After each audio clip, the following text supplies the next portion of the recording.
Sinimulan na ang pagpapalika sa mga residente sa Tuguegarao, Cagayan dahil sa epekto ng bagyong Nika. May ulat on the spot si Jasmine Gabriel Galban. Jasmine?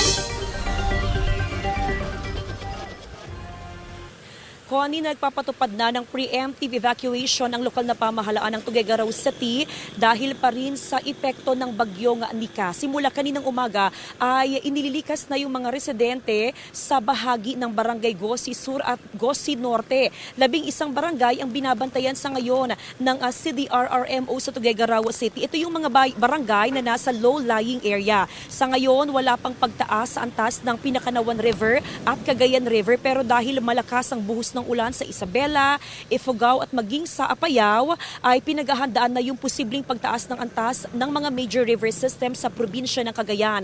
Sa mga oras nga na ito, ramdam na yung epekto ng bagyong Nika. Tuloy-tuloy na yung buhos ng ulan simula kaninang madaling araw at pabugso-bugso na rin yung hangin. Sa ngayon, tuloy-tuloy yung repacking at prepositioning ng food packs ng LGU sa iba't ibang mga barangay. Nakahanda na rin ng Tuguegarao City People's Gym na magsisilbing evacuation center. Bukod sa lungsod ng Tuguegarao ay nakaalerto na rin ng LGU sa mga bayan na nasa southern portion ng Cagayan. Samantala, pinag-iingat naman yung mga residente sa banta ng pagbaha sa mga 11 bayan dito sa probinsya ng Cagayan. Connie? Yes, Jasmine, kukumustahin din natin dahil dinaanan din ng Bagyong Marcy ang lugar na yan.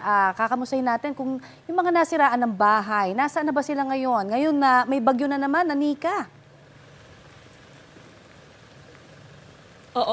Alam mo, Connie, matapos nga na manalasa ang bagyong Marce, ay nasa 32,000 na kabahayan ang nasira doon sa 13 na bayan sa probinsya ng Cagayan. At sa ngayon nga ay may mga bahay pa rin talaga na hindi agad na iayos dahil parang 2 araw lang na gumanda yung panahon. Kaya karamihan doon sa mga residenteng nasiraan ng bahay ay nasa mga evacuation center o di kaya ay nasa kanilang mga kaanak. Ayon sa provincial government, tuloy-tuloy naman yung suporta, especially yung food packs na ipinamimigay sa mga residenteng apektado para matiyak din na sila ay nakakakain ng maayos at maayos din yung kanilang sitwasyon sa mga evacuation center. Connie. Maraming salamat sa iyong update sa amin. Jasmine Gabriel Galban ng GMA Regional TV.